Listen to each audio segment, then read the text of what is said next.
श्री स्वामी समर्थ मैत्रिणींनो, चला आज जाणार होतो आपण डोहाळे जेवणाला. चला सगळं डोहाळे जेवण बघून घ्या कसं झालं. खूप छान डान्स कार्यक्रम ठेवला होता त्यांनी. आणि चला मग आज आलो आपण डोहाळे जेवणाला. घराची एंट्री तर खूप छान होती, गेटमध्ये खूप छान सजवलं होतं म्हणून गेलो. आजचा कार्यक्रम होता गच्चीवर. उघड्या वातावरणात तर खूपच छान असते. तिथे गेलो तर नेहमीप्रमाणे आज पण आम्ही थोडं लेट पोचलो आणि कार्यक्रम सुरू झाला होता.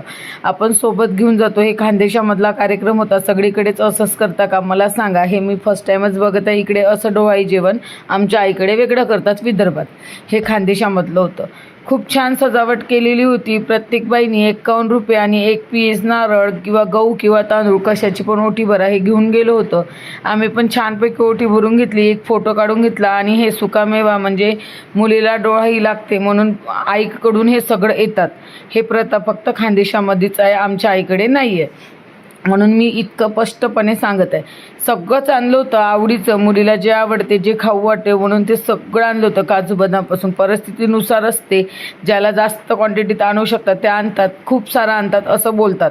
आणि छान सगळ्या बायांनी झोका देऊन दिला आणि डान्सचे कार्यक्रम सुरू झाला. बघा, पाय आवडला असेल तर नक्की सांगा व्हिडिओ आणि लाईक सबस्क्राईब करायला विसरू नका.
असं नाही का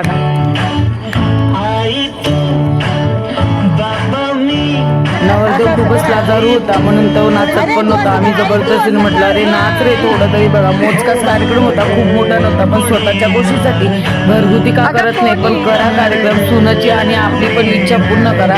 जमाना बदलला त्याच्यानुसार चला. माझं नाही झालं म्हणून तुझं नाही झालं पाहिजे असं काही बोलू नका. खूप छान कार्यक्रम होता. असंच डान्स फक्त आजा आजीचा पण होता. सोबत नक्की बघा. आणि व्हिडिओ आवडला नाही आवडला ते नक्की सांगा कमेंटमध्ये. भेटू व्हिडिओ पूर्ण नक्की बघा.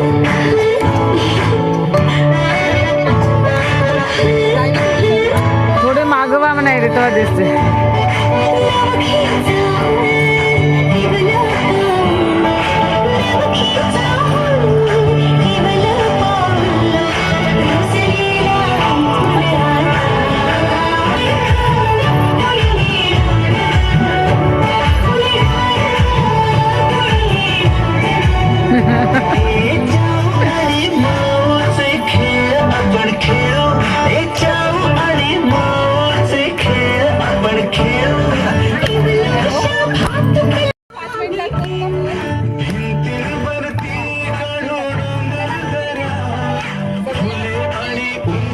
उड़